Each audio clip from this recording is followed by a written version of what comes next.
लग रहा है कोई बीमारी अपने शरीर में आने वाली है, डॉक्टर को दिखाने जाऊंगी, कोई तकलीफ बड़ी आने वाली है, कोई बड़ा रोग इस शरीर में ना आए, तो इन जगह पर बेलपत्र, एक अशोक सुंदरी वाली जगह पर जिसकी डंडी का मुख जहां से पानी बहता है वहां रहे। बहुत ध्यान से सुनना। दूसरी बेलपत्र माता पार्वती जी का हस्त कमल जो जलाधारी है वहां, उसका डंडी का मुख अपनी ओर हो। तीसरी बेलपत्र शिवलिंग के ऊपर जिसका डंडी का मुख तुम जहां बैठे हो उससे ठीक विपरीत हो। अगर आप यहां बैठे हो तो डंडी का मुख उधर हो, आप यहां बैठे हो तो डंडी का मुख उधर हो, अपने विपरीत में डंडी का मुख हो। बेलपत्र चढ़ा देने के बाद दो हाथ में जो तुम्हारे जल का पात्र है उसको बाबा को धीरे धीरे तीनों स्थान पर धार थोड़ी थोड़ी चढ़ाई है और फिर बाबा का आचमन कर कर आई है। कोई जिंदगी में बड़ी बीमारी निकलेगी ही नहीं, बाबा स्वस्थ रखेगा। ये श्रेष्ठता। जब सावन का महीना आए तो अपने हाथ में 2 लोटे होना चाहिए। भले एक लोटे के ऊपर दूसरा लोटा रख के लेके जाओ, मंदिर में जाओ, अंदर पहुंच जाओ, दोनों लोटों को हाथ में ले और दोनों की धार एक साथ मेरे देव अधिदेव महादेव को समर्पित करो। दोनों की धार जैसे ये शिवलिंग है, ये जलाधारी है, ये यहां से जल नीचे जा रहा है। जलाधारी का जो मुख होता है वो उत्तर की ओर हो जाता है। ठीक है, समझिएगा जरा। अब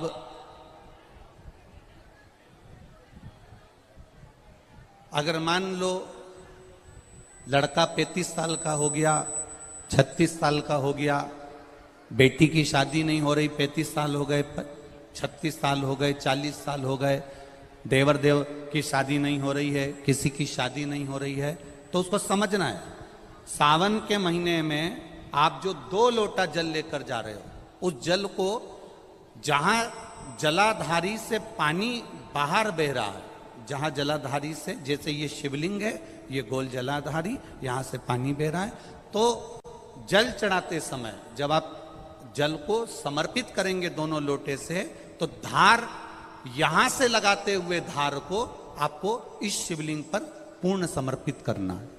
कहां से चालू करेंगे? ये जलाधारी जो बनी हुई है अशोक सुंदरी का स्थान, किसके स्थान से?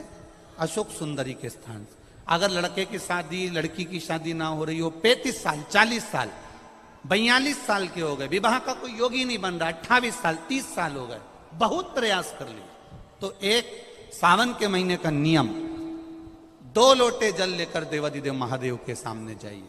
यहां अशोक सुंदरी वाली जगह से दोनों धार एक साथ चढ़ाना प्रारंभ करिए और करते करते वो धार शंकर भगवान के शिवलिंग पर ले जाकर छोड़ दीजिए।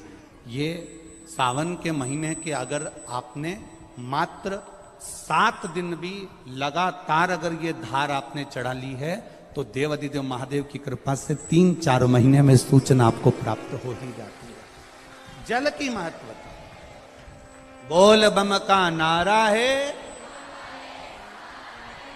जल की मूलता को पहचानेंगे।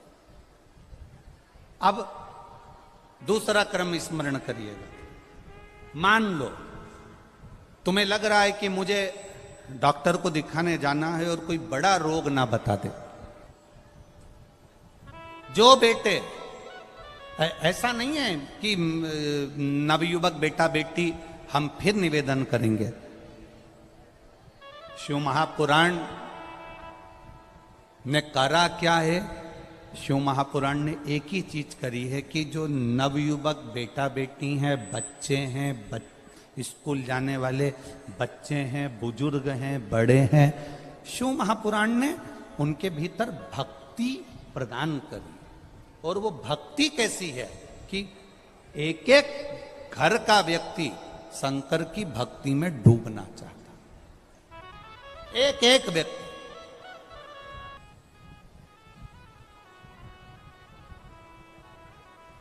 षडानंद कार्तिकेय उठ के खड़े हो गए। शंकर भगवान ब्रह्मा जी को देख रहे हैं, शिव जी ब्रह्मा जी को देख रहे हैं। तब ब्रह्मा जी ने भगवान शंकर की ओर देखकर कहा, आपके पुत्र ये षडानंद कार्तिकेय हैं, ये मेरे पास पढ़ने के लिए आए, विद्या अध्ययन करने के लिए आए। मैं इनको षडानंद कार्तिकेय को मैंने विद्या का अध्ययन कराया। पर कार्तिकेय जी के मन में मैंने विद्या का अध्ययन करा दिया, और अध्ययन कराने के बाद में कार्तिकेय जी मेरे पास में मेरा हाथ पकड़कर खींचकर मुझसे बोलते हैं, मुझे ओम का अर्थ बताइए। ब्रह्मा जी के शब्द सुनिएगा जरा। ब्रह्मा जी ने कहा, षडानंद कार्तिकेय, थोड़ा ढीले कम करो बाबू।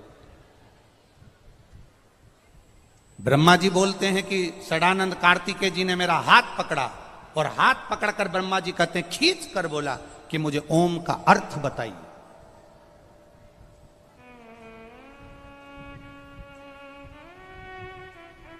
मुझे ओम का अर्थ सुनना है, मुझे ओम का अर्थ बताइए। अब जब ब्रह्मा जी ने भगवान शंकर से कहा, भरी सभा लगी है, भरी सभा, 33 कोटि देवता बैठे हैं, और ब्रह्मा जी कह रहे हैं कि ये कार्तिकेय जो खड़ा है सभा के अंदर, आपका पुत्र कार्तिकेय जो खड़ा है, इसने मेरा हाथ पकड़कर कहा कि मुझे ओम का अर्थ बताइए। तब मैंने कार्तिकेय से कहा, सुनो कार्तिकेय, अभी तुम कुछ पढ़ लिख लो, फिर मैं ओम का अर्थ बताऊंगा। इसके बाद मैं ओम का अर्थ बताऊंगा। षडानंद कार्तिकेय जब नहीं माने तो 12 सहस्त्र व्याकरण के बराबर मैंने ओम का अर्थ कार्तिकेय जी को समझाया। 12 सहस्त्र व्याकरण के बराबर मैंने कार्तिकेय जी को ओम का अर्थ समझाया, और 12 सहस्त्र व्याकरण के एक एक काव्य से मैंने षडानंद कार्तिकेय जी को समझा दिया। उसके बाद भी षडानंद कार्तिकेय जी के मन को यह ना भाया, और षडानंद कार्तिकेय जी ने फिर मेरा हाथ पकड़ा, और हाथ पकड़कर कहा, ये ओम का अर्थ है।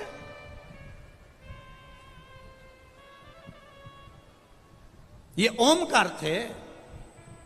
षडानंद कार्तिकेय जी के मुख से निकल गया, ओम का अर्थ तो शायद मेरे पिता को भी स्मरण में नहीं होगा। जरा ध्यान देना शब्द पर। कभी कभी बेटा दुकान पर जब ज्यादा बैठना चालू कर देता है, पिता अपने बेटे पर सब कुछ छोड़ देता है, तो बेटे को यह महसूस होने लगता है कि मैं जितना अच्छा व्यापार कर सकता हूं मेरा बाप भी नहीं कर सकता। यह बेटे को अनुभव होता है, ये बेटे की चित्तवृत्ति में ये अनुभव होते हैं, ये बच्चे की चित्तवृत्ति में ये अनुभव हो जाते हैं। पढ़ा लिखा लड़का अपने पिता को ये सोचता है कि इन्होंने क्या पढ़ाई करी, तुम्हारा समय दूसरा था, हमारा समय दूसरा है, हमने जितना पढ़ा शायद आपने नहीं पढ़ा होगा, पर स्मरण में रहे बाप बाप होता है और बेटा बेटा होता है, उसके स्मरण में रहना चाहिए ये शब्द, ये संबोधन।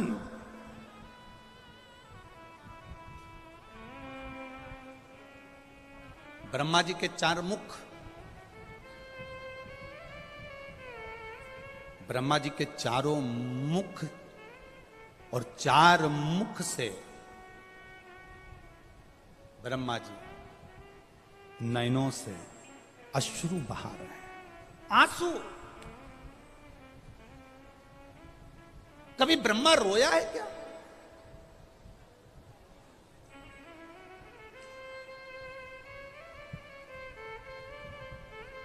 ब्रह्मा जी का सिर कट गया तो ब्रह्मा नहीं रोए। ब्रह्मा जी को श्राप लग गया सावित्री माता का, तब भी ब्रह्मा नहीं रोए।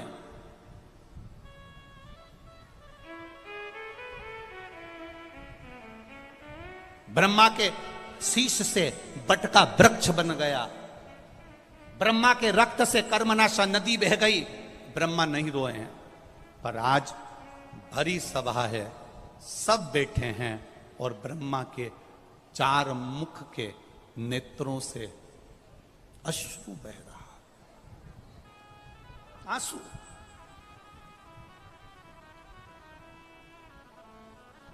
क्योंकि वो जगत का पिता है, सृष्टि का रचना करता है। एक पिता की दशा एक पिता जानता है कि ओम का अर्थ शायद मेरे पिता भी स्मरण नहीं कर पाते होंगे।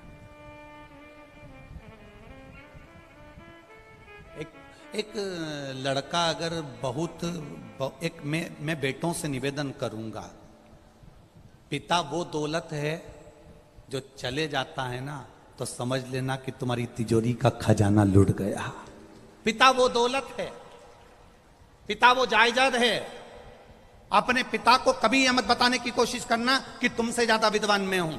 अपने पिता को कभी यह बताने की कोशिश मत करना कि तुमसे अच्छी दुकान में चला लेता हूं। अपने पिता को कभी यह बताने का प्रयास मत करना कि तुमसे अच्छी नौकरी में कर रहा हूं। अपने पिता को यह कभी बताने का प्रयास मत करना कि तुम जितना नहीं कमाए उससे दुगना मैंने कमाकर गाड़ी खरीदी, बंगला खरीदा, ये बनाया, जेवर बनाया, ये करा, वो करा। अपने पिता को कभी ये मत बताना कि मैं जितना कर सकता हूं उतना तुमने नहीं करा, क्योंकि पिता की बराबरी तुम कभी नहीं कर सकते।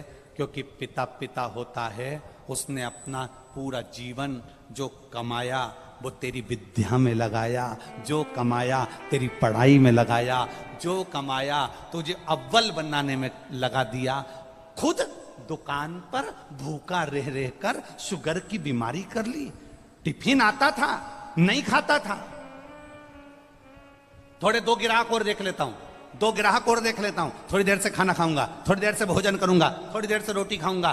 2 ग्राहक के चक्कर में मेरे बेटे की फीस जमा करना है। बाहर पढ़ने गया है, मुंबई पढ़ने गया है, पूना पढ़ने गया है, जयपुर पढ़ने गया है, कोटा पढ़ने गया है, जोधपुर गया है, मेरे बेटे की फीस जमा करना है। वो 2 ग्राहक ज्यादा के चक्कर में भूखा रहता रहता रहता रहता बीपी और शुगर की बीमारी कर ली। उस पिता की होड़ मत करना जिसने अपने शरीर का एक एक रक्त केवल तेरी जिंदगी बनाने में लगा दिया। नहीं तो अपने मोबाइल पर लिखना चाहिए, my father, my mother, my life. मेरा पिता और मेरी माँ ही मेरी लाइफ है, जिसने मेरी जिंदगी बनाई है। हम तुम्हारी पत्नी का विरोध नहीं कर रहे, क्योंकि हमें तुम्हारी पत्नी का विरोध करना भी नहीं है। जैसी मिली है तुम निभा रहे हो। हम तुम्हारी पत्नी का क्या विरोध करें? हमारा इतना सा कहना है, तुम्हारी पत्नी तुम्हारी दुख की घड़ी में सामने खड़ी हो, तुम्हारी पत्नी तुम्हारे दुख के समय पर तुम्हारे सामने खड़े होकर कह रही हो, चिंता मत करो, कोई बात नहीं, पैसा नहीं है ना, अब की बार साड़ी नहीं लेंगे करवा चौथ पर, मेरे पास बहुत पड़ी है, जेवर पड़ा है, तुम चिंता मत करना। अगर दुख की घड़ी आ भी गई, पूरा जेवर उठा कर दे दूंगी, तुम्हें कर्जे से मुक्त कर दूंगी, तुम चिंता मत करना, तुम चिंता मत करना। एक बात याद रखना, जब हमारे घर में दुख आता है तब हमारे घर का सोना बैंक में जाता है या दुकान पर जाता है। काय के लिए? गिरवे रखने के लिए। जब दुख आता है तब घर का सोना दुकान पर जाता है। जब दुख आता है घर का सोना सुनार की दुकान पर जाता है। सुनार को पूछता है, तुम तो हमारे परिचित हो, ऐसा क्या तकलीफ आ गई जो इतना सारा भाभी का पूरा जेवर लिया है, तुम्हारी मम्मी का पूरा जेवर लिया है, क्या हो गया ऐसा? कहा साहब बहुत कर्जे में हूं, बहुत दुख में हूं, इसलिए घर का सोना जो तिजोरी में रखा होता था, अलमारी में पड़ा होता था, उसको मैं दुकान पर लेकर आया हूं। दुख की घड़ी में घर का सोना सुनार की दुकान पर जाता है, सुनार पैसे देता है, तब हमारा कर्जा चूक जाता है। जब दुख की घड़ी में घर का सोना सुनार के पास जाए तो समझ लेना कि दुख की घड़ी में अगर तिजोरी में रखा सोना दुकान तक जा रहा है तो दुख की घड़ी में हमें महादेव के दरवाजे तक जाना है, तो सोना दुकान पर नहीं जाएगा, अपने आप सब काम हो जाएगा। हम दुख की घड़ी में अपनी चैन, अपनी अंगूठी, अपनी मोबाइल, अपना पर्स गिरवे रखी आते हैं, पर हम दुख की घड़ी में महादेव के पास नहीं जाते हैं। बोलो सही है कि गलत है?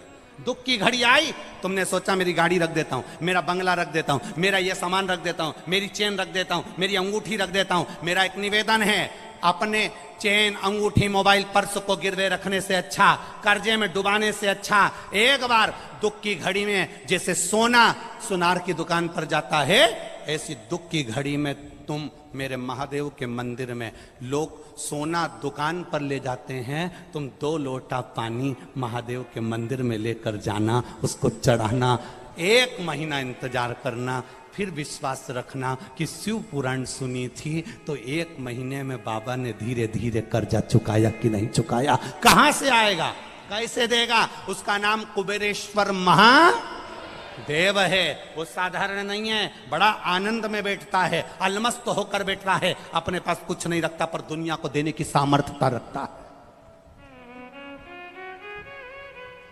वो अपने पास कुछ नहीं रखेगा पर दुनिया को देने की सामर्थ्यता रखता है। केवल एक दृष्टि देता है और दुनिया का भंडार भर देता है। वो हुआ, ब्रह्मा जी की आंख से आंसू बह रहे हैं, ब्रह्मा जी का सिर कटा, नहीं रोए। ब्रह्मा जी को सावित्री माता ने श्राप दिया, नहीं रोए। ब्रह्मा जी को अपशब्द कहे गए, नहीं रोए। पर आज ब्रह्मा इसलिए रो रहे हैं क्योंकि जगत के पिता के सामने, देवाधिदेव महादेव के सामने ये प्रसंग सम्मुख में आकर खड़ा हो गया कि कार्तिकेय जी ने कहा ओम का अर्थ तो पिता भी नहीं जानते होंगे। तब शिव जी मुस्कुरा दिए, शंकर भगवान मुस्कुरा के ब्रह्मा जी के ऊपर अपनी दृष्टि से एक टकटकी लगाकर देखा। ब्रह्मा जी ने उसी क्षण कार्तिकेय का हाथ पकड़ा और हाथ पकड़कर षडानंद कार्तिकेय को 12 लाख व्याकरण के काव्य से कार्तिकेय को ज्ञान देना प्रारंभ कर दिया। षडानंद कार्तिकेय ने ब्रह्मा जी के चरण पकड़ लिए। मैंने मेरे पिता के लिए शब्द कह दिया, मेरे जैसा कौन होगा? कौन?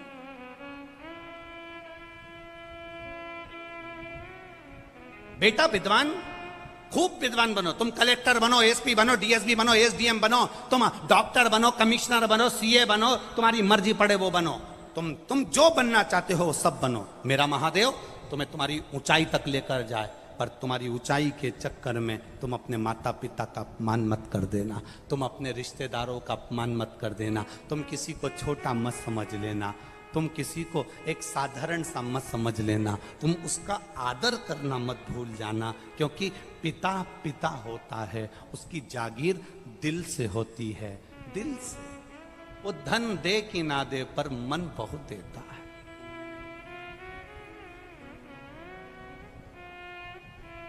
मन बहुत देता है। बेटी बेटा जब तक पिता है, जब तक मां है, तब तक लोग कहते हैं मायका। मायका का मतलब क्या होता है? माय जहां निवास करे, पिता जहां निवास करे, उसको क्या कहते हैं? जम के बोलो जरा। मायका, वो मायका जहां माता पिता रहे, निवास कर। जितनी महादेव ने षडानंद कार्तिकेय से प्रश्न किया, अभी तक कार्तिकेय ने क्या कहा था कि ओम का अर्थ शिव भी नहीं जान सकते। जब ब्रह्मा जी के सामने 12 लाख व्याकरण काव्य के अर्थ से ओम का अर्थ समझा दिया ब्रह्मा जी ने, अब भगवान शिव ने षडानंद कार्तिकेय से कहा कि ओम के, अब तुमने सब समझ लिया ना, तो अब बताओ ओम के कितने अर्थ हैं? ओम के कितने अर्थ हैं? षडानंद कार्तिकेय के चरणों में पड़ गए, पिताजी मुझे ओम के अर्थ नहीं मालूम। ओम के कितने अर्थ हैं मुझे नहीं मालूम। शंकर भगवान ने कहा कार्तिकेय, कौटि कौटि जन्म व्यक्ति ले ले, हजारों हजारों जन्म व्यक्ति ले ले, सतयुग, त्रेता, द्वापर, कलयुग, फिर सतयुग, फिर त्रेता, फिर द्वापर, फिर कलयुग, फिर सतयुग। ऐसे ना जाने कितने युग निकल जाते हैं तो भी दुनिया के लोग ना ओम को जान पाते हैं, ना शिव को पहचान पाते हैं। वो शिव है कौन? पत्रकार बंधु जब हमारे पास में आते हैं तो प्रश्न करते हैं, आप शिव को कितना जानते हो? पत्रकार बंधु जब हमारे पास में आते हैं, कई बार पत्रकार वार्ताओं में यह प्रश्न छिड़ता है, आप शंकर को कितना जानते हो, आप शिव को कितना जानते हो? हमारा एक ही उसका उत्तर रहता है कि हम शिव को नहीं जानते, बिल्कुल नहीं जानते, क्योंकि ये शरीर मनुष्य का है, ये शंकर को कैसे जान सकता है? पर इतना जरूर जानते हैं, हम शंकर को नहीं जानते, पर शंकर अपने जीव को जरूर जानता होगा। बस इतना जरूर जानते। आप शिव के मंदिर जाइए, आप शंकर के मंदिर जाइए, आप राम के मंदिर जाइए, आप कृष्ण के मंदिर जाइए, आप देवालय जाइए, आप शिवालय जाइए, रोज रोज मंदिर में जाओगे, वहां पर आने जाने वालों की दृष्टि में तुम आ जाओगे और लोग पूछ लेंगे, क्यों कमलाबाई नहीं दिख रही? 2-3 दिन हो गया, रोज मंदिर आती थी, आज तो दिखी नहीं। क्यों कमलाबाई नहीं दिख रही? रोज मंदिर आती थी, आजकल दिख नहीं रही। कमलाबाई नहीं दिख रही, रोज मंदिर आती थी, आजकल दिख नहीं रही। जितनी याद मंदिर आने वालों को कमलाबाई की आती है, उतनी याद मेरे महादेव को भी तेरी आती है कि आया क्यों नहीं, शिव गुण गाया क्यों नहीं, शंकर का स्मरण क्यों नहीं करा, भजन क्यों नहीं करा, कीर्तन क्यों नहीं करा, मंत्र स्मरण क्यों नहीं करा, ये जाप में डूबा क्यों नहीं है?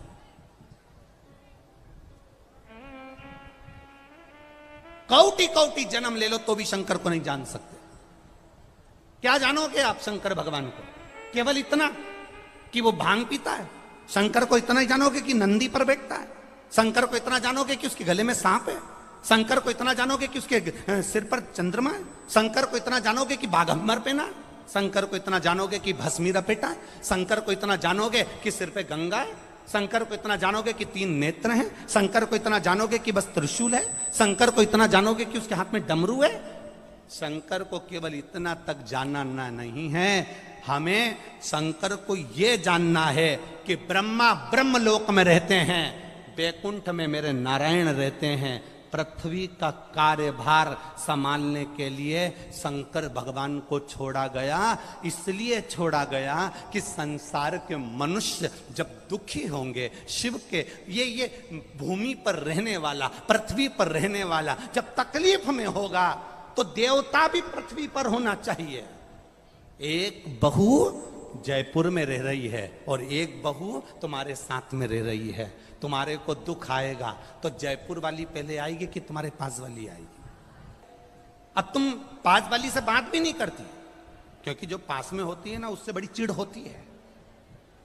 दूर के ढोल सुहावने लगते हैं। जब वो जयपुर वाली आती है, दिवाली पे बस सिर पे पल्लू डाल के मम्मी जी मम्मी जी मम्मी जी मम्मी जी करके 2-4 अंगूठी और सामान लेके बच जाए, अगली दिवाली आए, अगली दिवाली।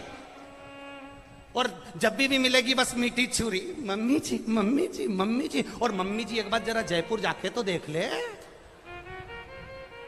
जितना समय तू अपनी ये साथ रहने वाली बहू के साथ रह रही है, इतनी वो बाहर रहने वाली बहू के साथ केवल 2 महीना रह के बता दे, घाट घाट का यही पुष्कर के 52 घाट का पानी पिला देगी।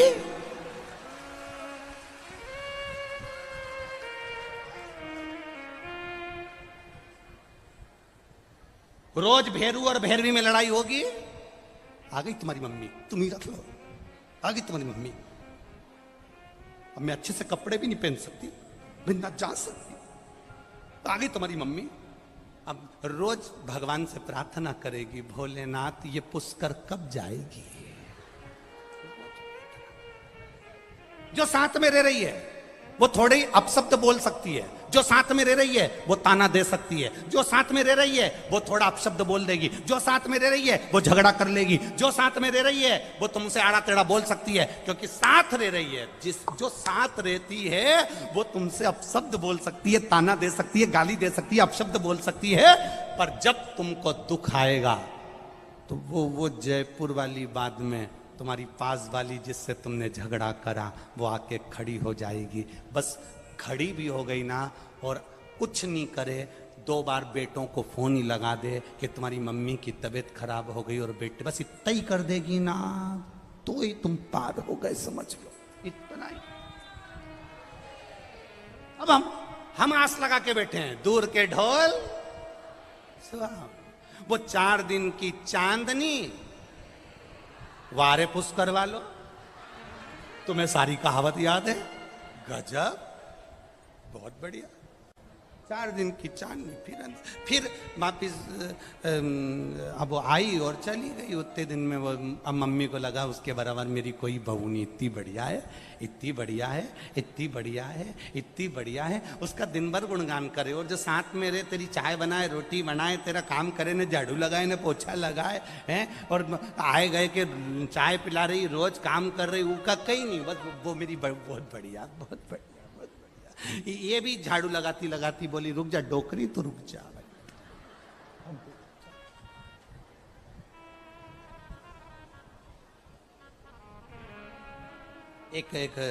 एक ससुर की 4 बहू, ससुरा मर गया, बहुएं धाड़ धाड़ के रोने लगी, खूब नई नई डिजाइन में रोई, खूब।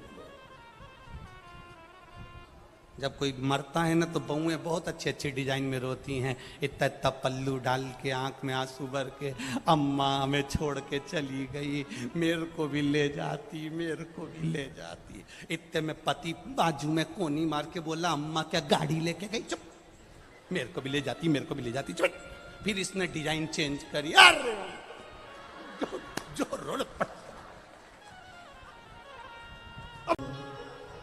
एक वाणी का जो घाव हो जाता है, एक शब्द का जो घाव हो जाता है, आड़ा टेढ़ा जो बोला जाता है, अपशब्द जो बोले जाते हैं, ताना जो दिया जाता है, आड़ी टेढ़ी जो बात बोली जाती है, वो हमारे भीतर ऐसी चोट कर जाती है, वो वाणी हमारे अंदर ऐसा घाव कर जाती है कि फिर वो घाव कभी जिंदगी में सूखता ही नहीं।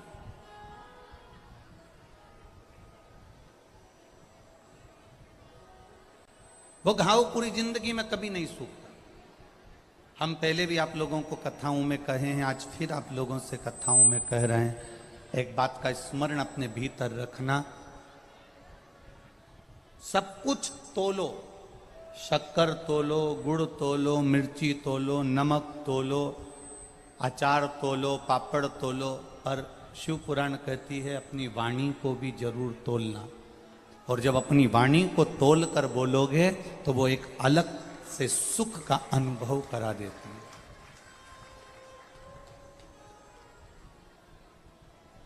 ये समय की जो गाड़ी है, सारी गाड़ियों में ब्रेक होते हैं,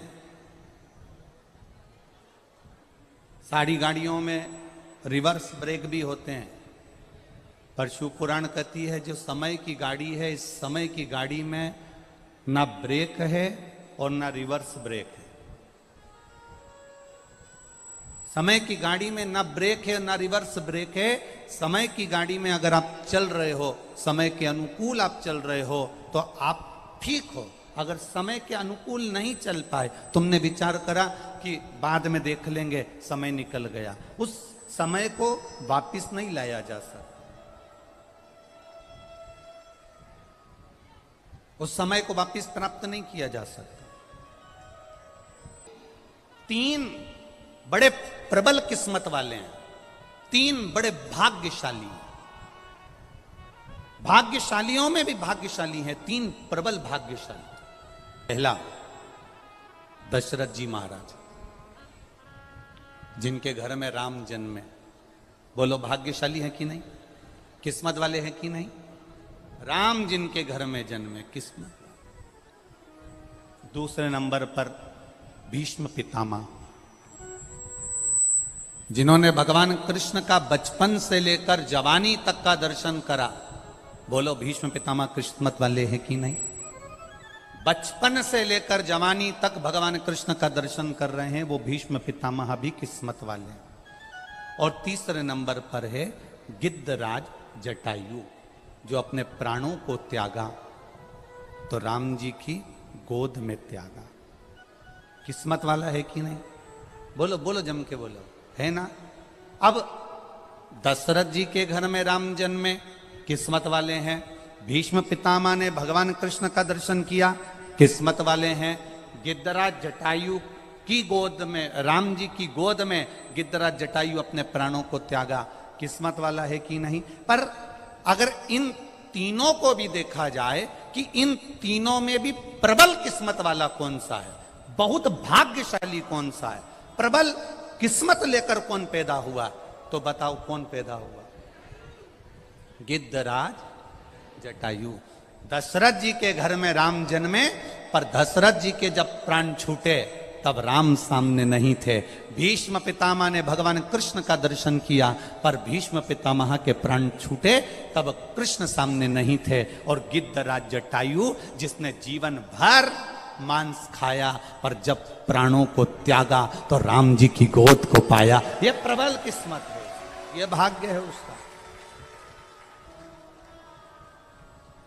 गिद्धराज जटायु की कथा कहती है, बचपन गया जाने दो, जवानी गई जाने दो, अधेड़ी गई जाने दो, पर बुढ़ापा बिगड़ने मत। अरे बचपन, यमुना जी के घाट पर जाती, बालू का शिवलिंग बनाती, पूजन करती, आराधना करती। एक दिन मेरे भोले बाबा बूढ़े का रूप लेकर आ गए और पाटला का जो जल का पात्र था, मेरे शंकर जी ने उसे उंडेल दिया, गिरा दिया।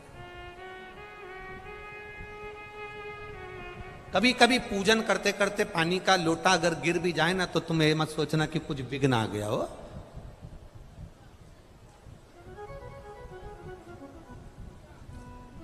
शुभ मुहूर्त देखकर घर से चलो ना चलो, चलेगा, पर शंकर जी का मुख देखकर चल दो तो मुहूर्त भी शुभ हो जाता है।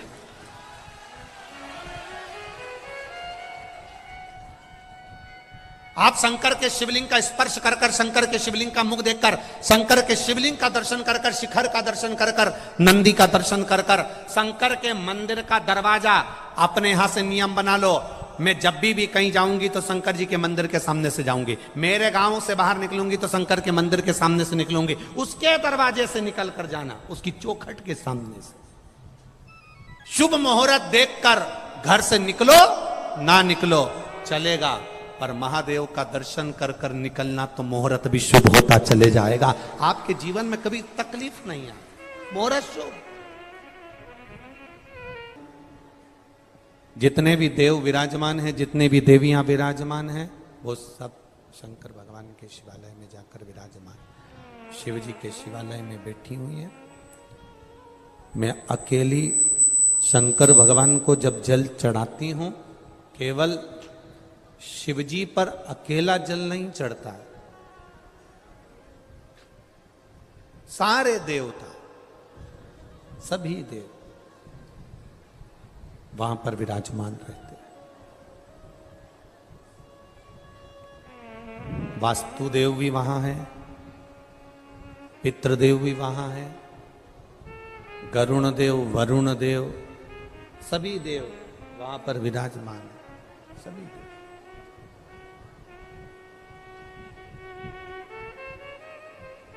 इतना स्मरण जरूर रखिए, पवित्र जगह पर, तीर्थों में, मंदिरों में तुम्हारे हृदय की भी पवित्रता होना चाहिए, तुम्हारे चित्त की भी पवित्रता होना चाहिए।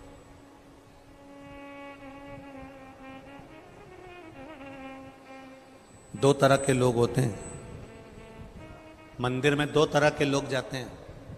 एक, मंदिर में भगवान का दर्शन करने वाला जाता है, और एक मंदिर में मंदिर की रंगत देखने वाला।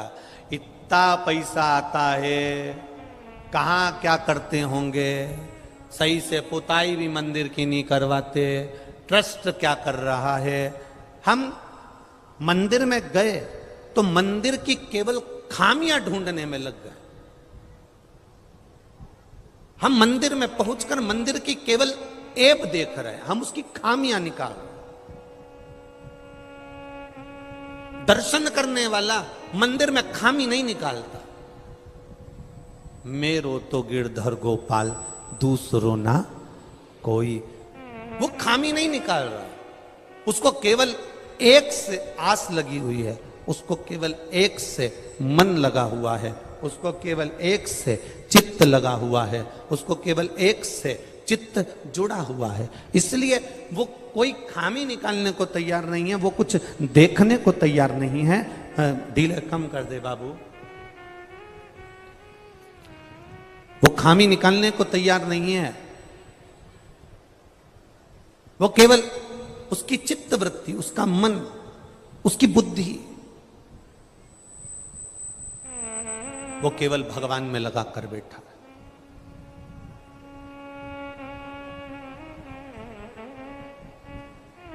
बगुला कितनी ऊपर उड़ रहा है, दृष्टि नदी में, तालाब में, बावड़ी में जो मछली है, उस मछली पर उसकी दृष्टि है।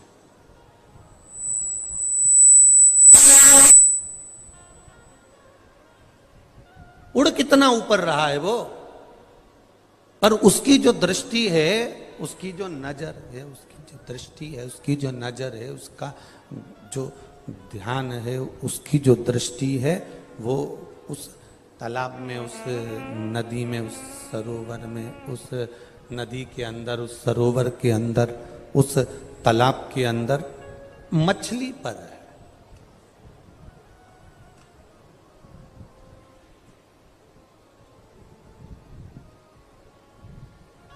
वो मछली पर ध्यान लगाकर बैठा हुआ है।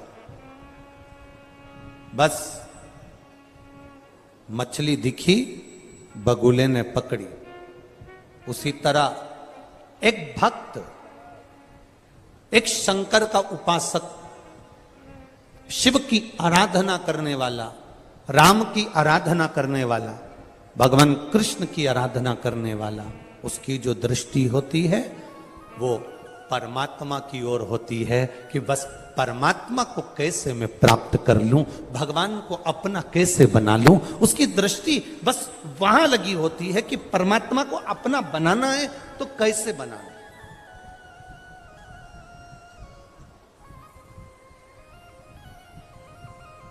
भगवान को अगर मुझे अपना बनाना है, परमात्मा को अपना बनाना है, तो मैं कैसे बनाऊं? मैं भगवान को अपना बनाऊं तो बनाऊं कैसे? तीर्थ जाइए, मंदिर जाइए, देवालय जाइए, शिवालय जाइए, भगवान के दरवाजे पर जाइए, पर अपने हृदय की पवित्रता के साथ जाइए, अपने चित्त की पवित्रता के साथ जाइए, अपनी बुद्धि की पवित्रता के साथ जाइए।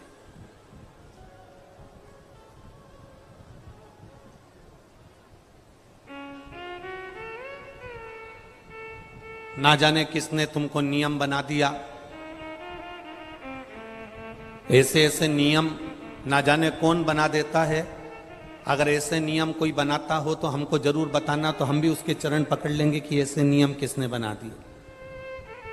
किसने तुमको ऐसा नियम बता दिया कि गंगा जी नहाने जाओ, छिपरा जी नहाने जाओ, यमुना जी नहाने जाओ, नर्मदा जी नहाने जाओ, पवित्र नदी में स्नान करने जाओ तो अपने तन का कपड़ा वहीं छोड़ आओ? ये कोई ने बताया तुमको? ये कौन ने नियम बना दिया? लोग नहाने जाते हैं, अपना कपड़ा मत छोड़ आते। कपड़ा छोड़ दिया मतलब अपनी बीमारी छोड़ दी, अपना दुख छोड़ दिया, अपनी तकलीफ छोड़ दी। ये कौन ने नियम बना दिया? किसी शास्त्र में, किसी वेद में, किसी पुराण में यह नहीं लिखा कि किसी पवित्र नदी पर स्नान करने जाना तो अपने तन के कपड़े को वहीं घाट पर छोड़कर आ जाना। अपने तन के कपड़े को अपने उस घाट पर छोड़कर आ जाना, ये किसी वेद और शास्त्र और पुराण में नहीं लिखा। किसी सरोवर में स्नान करने जाओ तो घाट पर अपने कपड़े छोड़कर आ जाओ। वो कपड़े पड़े रहते हैं। अमावस्या स्नान करने गए, दिवाली के दिन स्नान करने गए, कार्तिक का स्नान करने गए, पूर्णिमा का स्नान करने गए, तुम्हारे तन का कपड़ा तुम वहां पटक कर आ गए। वो कपड़ा दूसरे लोग नहा रहे थे, पाँव में आ रहा है, लोगों को तुम्हारा कपड़ा छुआ जा रहा है, उससे तुमको दोष लगेगा। इसलिए जिस सरोवर में, तालाब में, गंगा में, यमुना में, सरयू में, सरस्वती में, नर्मदा में, जिस पवित्र नदी में, जिस पवित्र सरोवर में, जिस पवित्र कुंड में तुम स्नान करो, उस कुंड की मर्यादा का ध्यान रखो कि हम उसको गंदा ना करें, क्योंकि इसमें 33 कोटि देवी देवता आकर स्नान करते हैं और हम भी स्नान कर रहे हैं, तो इसको शुद्ध रखा जाए। इसकी शुद्धता का ध्यान दिया।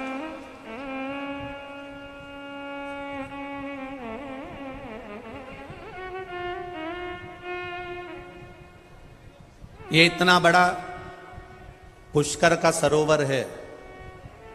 वैसे तो अभी हम दर्शन करने गए थे, तब हमने दर्शन किया था, पूरा साफ है, क्लीन है, और बाबा की कृपा से उसमें पानी भी खूब भरा हुआ है। कोई बता रहा था, गुरुजी कथा चालू नहीं हुई थी उससे पहले तो पूरा खाली था, थोड़ा सा ही पानी था, पर ब्रह्मा जी जाने और महादेव जाने, कथा चालू होने के पहले उसने पूरा भर दिया। ये शिव तत्व, शंकर भगवान ने पूरा गंगा से भर दिया उसको।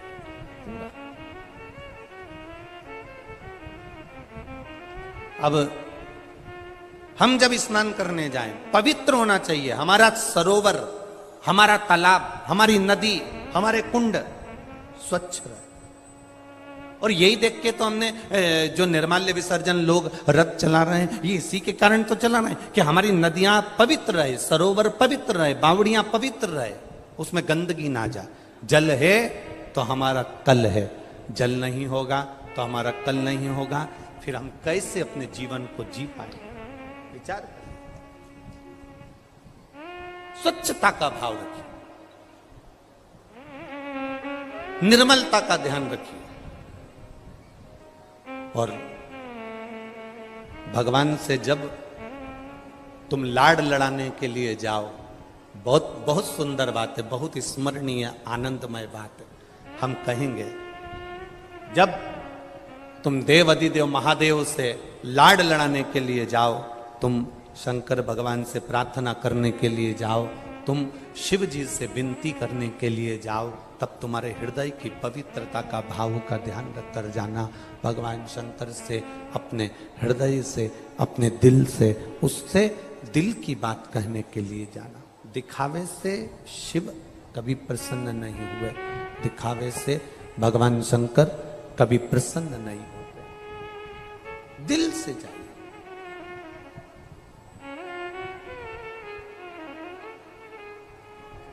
एक बात, अभी चुनाव चालू होने वाले हैं,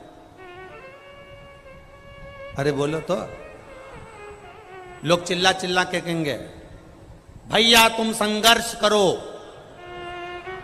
बोलो, हमने तो नहीं बोला, तुमने कितनी जल्दी बोला, हम तुम्हारे साथ। फिर कोई ने चिल्लाया भैया तुम संघर्ष करो, हम तुम्हारे साथ हैं।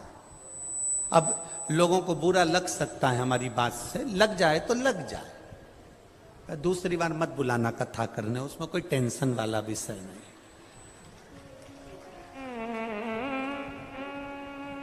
भैया तुम संघर्ष करो, बोलो तो हम तुम्हारे साथ हैं। ईमानदारी से बोलना। अगर जितने वो भैया के साथ हैं और वो बोल रहे हैं भैया तुम संघर्ष करो हम तुम्हारे साथ हैं, अगर उतने भी इनके साथ होते ना तो संघर्ष की जरूरत ही नहीं पड़ती।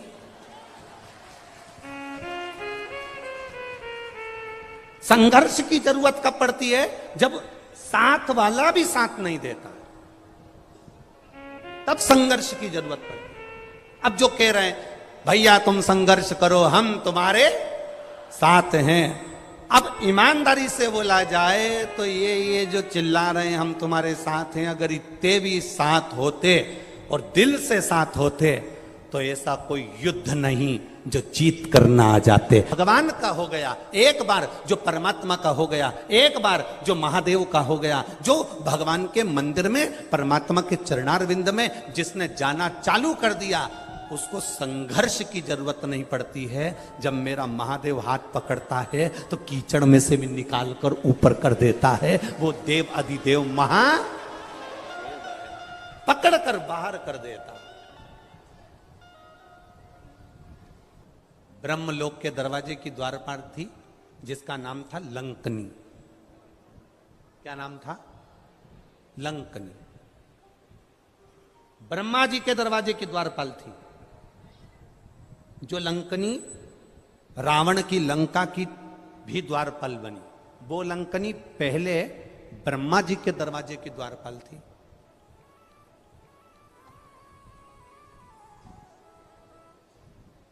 अब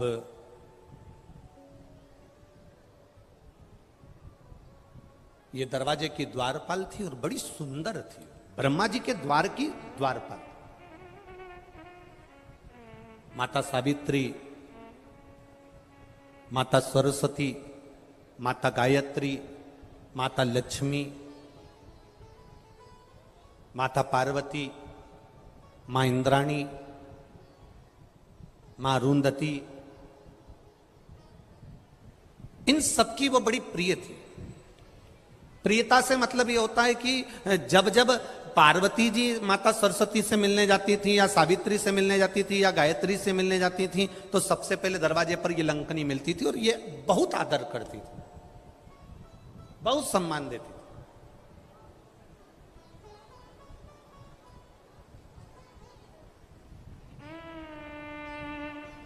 अब एक बार ये जो लंकनी थी बड़ी सुंदर थी और दरवाजे की, ब्रह्मा जी के ब्रह्मलोक के दरवाजे की द्वारपाल थी। बड़ी सुंदर, बड़ा सुंदर इसका वैभव था।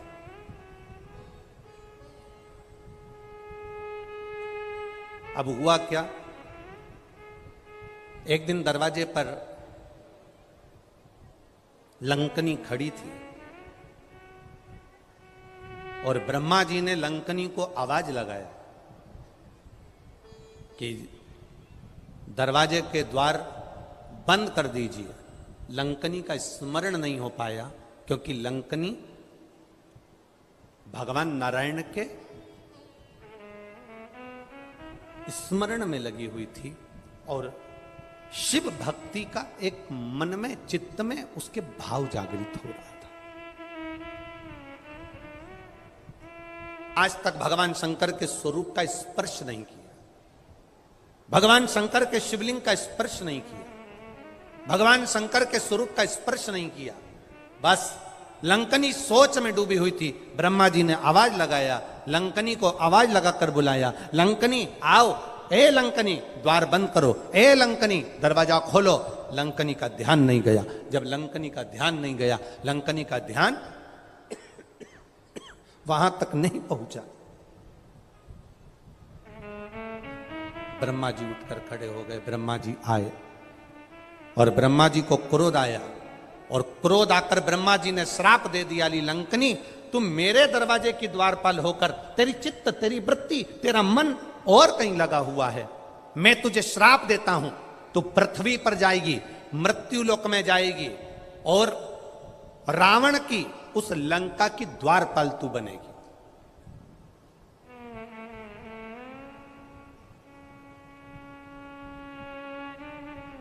हम पहले भी एक बात कहे, आज फिर कह रहे हैं, कथा में आए हो ना तो मन कथा में लगा लो, मंदिर गए हो ना मन मंदिर लगा लो, पति से बात करो ना मन पति की बात में लगा लो, पत्नी से बात करो ना मन पत्नी की बात में लगा लो, बेटे से बात करो ना मन बेटे में लगा लो, बेटा माँ से बात करे ना मन माँ में लगा लो, आप अपनी बहन से बात करो तो मन लगा कर करो।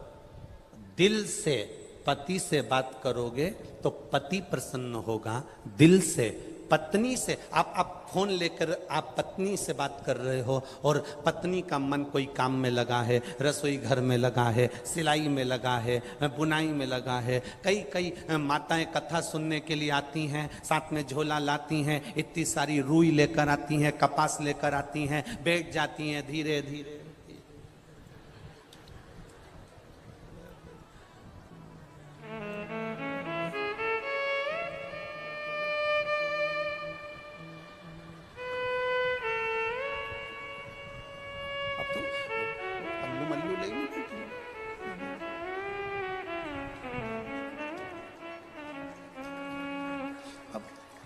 तो या तो बत्ती बना ले या फिर कथा सुन। प्रैक्टिकल करके देखना यहां से जाने के बाद। पत्नी पति से बात करे और पत्नी अपने काम में लगी रहे, पति दूर फोन पर कह देगा तेरा ध्यान कहां है, तुम मुझसे बात कर रही है कि कोई काम में लगी है, बोलो सही है कि गलत है। वो दूर है और तुम्हारे बात करने के तरीके से पहचान जाएगा कि तू उससे बात नहीं कर रही है, तेरा ध्यान और कहीं है। पत्नी पति को फोन लगाए और पति का ध्यान कहीं है तो पत्नी कह देती है कहां हो तुम, बात मुझसे कर रहे हो, कहां ध्यान लगा कर बैठे हो, आज बात सही से नहीं कर रहा, मन नहीं लगा। पत्नी पति से बात करे तो दिल से करे, पति पत्नी से बात करे तो दिल से करे, बहन बहन से बात करे तो दिल से करे, भाई भाई से बात करे तो दिल से करे, और एक भक्त भगवान से बात करे तो दिल से करे तो भगवान भी प्रसन्न हो जाता है।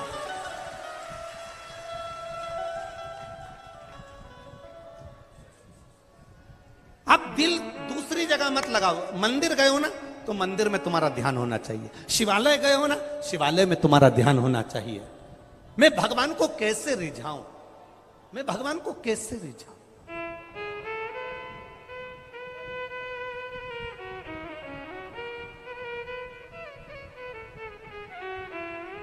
क्या करूं।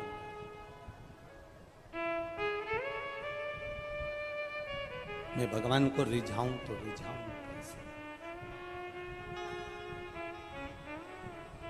अब चित्त तुम्हारा दूसरी जगह, लंकनी का चित्त दूसरी जगह। ब्रह्मा जी ने श्राप दे दिया तो पृथ्वी पर जाएगी और रावण की लंका की तू द्वारपाल बनेगी। लंकनी की आंख में आंसू भर गए। ब्रह्मलोक छोड़कर कहां मृत्यु लोक में भेज रहे हो, ब्रह्मलोक छोड़कर कहां देवलोक छोड़कर कहां इस पृथ्वी पर भेज रहे हो। इस मृत्यु लोक में मुझे नहीं जाना है, मृत्यु लोक में मुझे मत भेजो, मृत्यु लोक में मुझे मत पहुंचाओ। बार बार कहा गया, बार बार निवेदन करा गया। तब ब्रह्मा जी ने कहा क्या चाहती है, मेरा उद्धार, शंकर का स्पर्श करूं, मुक्ति पा जाऊं। ब्रह्मा जी ने कहा शिव का स्पर्श ऐसे नहीं हो सकता, शंकर का स्पर्श तो होगा।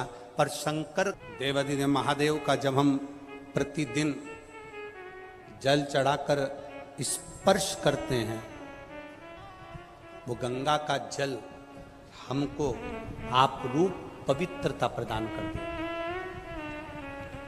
आप रूप पवित्रता। अभी आपको कथा के प्रारंभ में कहा कि हम जब भगवान के मंदिर में जाएं तो पवित्रता का भाव रखें।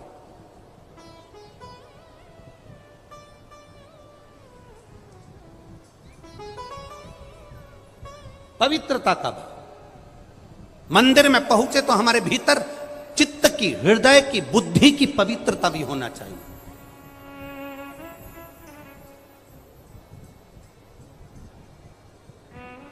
हम अपने चित्त की पवित्रता नहीं प्राप्त कर पाते। देखो एक कथा आई है बड़ी सुंदर। सुकेतु नाम का एक यक्ष है और ब्रह्मलोक के नजदीक में वो भ्रमण करता था। ब्रह्मा जी के नजदीक में वो रहता था, ब्रह्मलोक के नजदीक में वो भ्रमण करता था। उसका नाम था सुकेतु। सुकेतु कौन? तो कोई तुमसे पूछे तो तुम कह सकते हो ताड़का नाम की राक्षसी का पिता।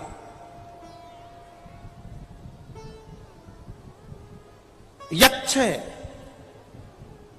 भ्रमण कर रहा है, ब्रह्मलोक के आसपास में घूमता रहता है, भ्रमण करता रहता। अब सुकेतु के यहां संतान का सुख नहीं है। देवलोक में रहता था, यक्ष था, घूमा करता था, ब्रह्मलोक के आसपास भ्रमण किया करता था। एक गलती इसने अपनी जिंदगी में करी है, वो बहुत बड़ी गलती करी इसने जीवन में, और उसका पूरा परिवार इसी गलती को भुगतता रहा। उसने क्या गलती करी कि वो यक्ष होकर भी शंकर भगवान की 24 घंटे निंदा करता था। हमने एक बात पहले भी कही, आज फिर कहते हैं, तुम शंकर भगवान के मंदिर नहीं जाते, कोई बात नहीं। आप शंकर जी को प्रणाम नहीं करते, कोई बात नहीं। आप शंकर जी का भजन नहीं करते, कोई बात नहीं। आप शंकर जी का दिया हुआ प्रसाद नहीं खाते। कई लोग कहते हैं हम राम वाले, हम शिव जी का प्रसाद नहीं खाएंगे, हम कृष्ण वाले, हम शंकर का प्रसाद नहीं खाएंगे, हम ये वाले, हम शंकर का प्रसाद नहीं खाएंगे, हम शंकर के मंदिर नहीं जाएंगे। शिव महापुराण की कथा कहती है, आप शंकर के मंदिर नहीं जाते, मत जाओ। आप शंकर का भजन नहीं करते, मत करो। आप शंकर का प्रसाद नहीं खाते, मत खाओ। शिव महापुराण कथा कहती है, पर अपने मुख से शंकर की कभी निंदा मत करो। शिव के लिए एक शब्द भी अपशब्द ना कहे जाए। शंकर के लिए कोई वाणी तुम्हारे मुख से आड़ी टेढ़ी ना निकले। शंकर का कोई भक्त है, शंकर का कोई उपासक है, शंकर का कोई गुणगान करने वाला है, शिव की भक्ति में तुम्हारे घर का भी अगर कोई डूबा हुआ है, उसकी निंदा से तुम दूर हट जाओ। ये यक्ष है, ये यक्ष।